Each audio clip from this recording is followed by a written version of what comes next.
The night was cold, and the city lights flickered through the rain as Emily wiped down the last table of her shift at a small roadside diner.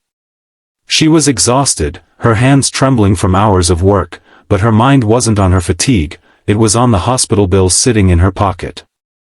Her mother's heart condition was worsening, and no matter how hard she worked, the money she earned was never enough. Just as she was about to close up, the bell above the diner door chimed, and a man in a soaked designer suit stumbled in, coughing heavily and clutching his chest. Emily rushed toward him instinctively, noticing his pale face and labored breathing. He collapsed before she could ask if he was okay, and panic surged through her veins. "Sir! Sir, can you hear me?" she cried, grabbing her phone and dialing for an ambulance. Her co-workers had already gone home, leaving her alone with this stranger. She tore off her apron and gently lifted his head onto her lap, whispering words of comfort as she waited for help to arrive. She didn't know who he was, but she knew one thing: she couldn't let him die there. The man was rushed to the hospital, and Emily followed, soaked and shivering but unwilling to leave him alone. She learned that his name was Richard Hale, a billionaire businessman known across the country for his ruthless corporate empire. Doctors said he'd suffered a major heart attack and was lucky to be alive. Emily felt an odd mix of relief and sadness. She had saved a man who had everything, yet here she was, struggling to afford her mother's next dose of medicine.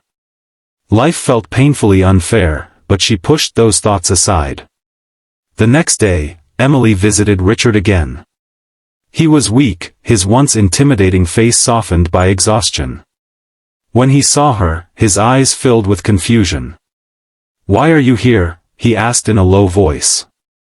Emily smiled faintly. "I couldn't just leave. You needed help." For a long moment, he stared at her, as though trying to understand why someone would care. He'd spent years surrounded by people who only stayed close for money or power. This woman, this poor waitress, had risked everything for him without expecting a thing. Over the next few days, Emily continued visiting Richard, bringing him homemade soup when he refused hospital food. He listened quietly as she talked about her life, her mother, and her dreams of becoming a nurse someday. He found himself touched by her kindness and resilience, something he hadn't felt in years. Richard's world had been built on numbers and profit, but Emily reminded him of something he had long forgotten: humanity. She didn't see him as a billionaire or a business tycoon, but as a man who needed compassion. When Richard was discharged, he insisted on giving Emily money for saving his life. But she refused. "You don't owe me anything, sir," she said softly. "I did what anyone would have done." Her humility struck him deeply.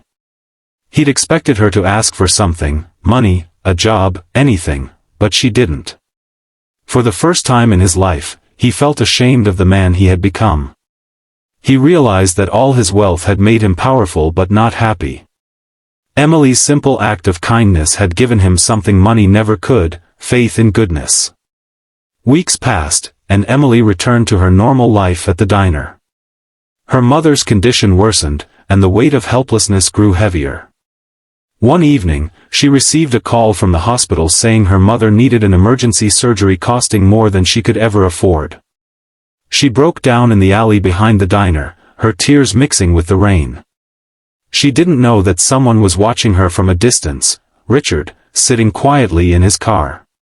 He had come to check on her, and seeing her cry broke something inside him. The next morning, Emily woke up to find an envelope slipped under her door. Inside was a letter and a check, enough to pay for her mother's surgery, plus more. The letter read, "You saved my life, Emily. Now let me help save hers. Richard." She burst into tears, her heart overwhelmed with gratitude and disbelief. She had never imagined the man she helped would repay her like this. For the first time in months, hope filled her heart, and she rushed to the hospital with renewed energy and tears of joy. Her mother's surgery was successful, and she recovered slowly over the following weeks. Emily couldn't stop thinking about Richard and how fate had brought their lives together. One afternoon, she visited his company headquarters to thank him in person. When she entered his office, he was standing by the window, looking out at the skyline. He turned and smiled, his eyes softer than she remembered. "You didn't have to come," he said gently. Emily shook her head. "No, I had to. You changed my life." Richard walked over and handed her another envelope. Inside were documents, an admission letter to a prestigious nursing program, fully paid. "You told me you wanted to help people," he said. "Now you can." Emily's hands trembled as she held the papers. She was speechless, unable to believe the generosity she was witnessing. "Why me?" she whispered. Richard smiled faintly. "Because you reminded me that life isn't about what we have, it's about what we give." His words struck deep, leaving her with tears streaming down her cheeks. Months turned into years, and Emily graduated as a nurse with honors. Richard attended her ceremony quietly, sitting in the back row with a proud smile. She had built a new life for herself and her mother, one filled with purpose and gratitude. Whenever she visited him afterward, they would talk for hours, not about money or business, but about life, compassion, and second chances. Their bond became unbreakable, born from an act of kindness that changed both their destinies forever. But life took another turn when Richard's health began to decline again. This time, Emily was the one by his bedside, refusing to leave. "You saved me once," he whispered weakly, "but you also saved my soul." She held his hand tightly, tears glistening in her eyes. "You saved mine too," she replied softly. In that moment, words weren't needed. Two hearts, once strangers from opposite worlds, beat in quiet understanding of what truly mattered. Before he passed, Richard left one final gift. In his will, he named Emily the head of his charitable foundation, dedicated to helping struggling families afford medical care. When she found out, she collapsed in tears, realizing that the man she had once saved had now given her a mission far greater than money. Through his legacy, she could change countless lives, just as she had changed his. Years later, Emily stood on the stage at the opening of a new children's hospital wing named the Richard Hale Hope Center.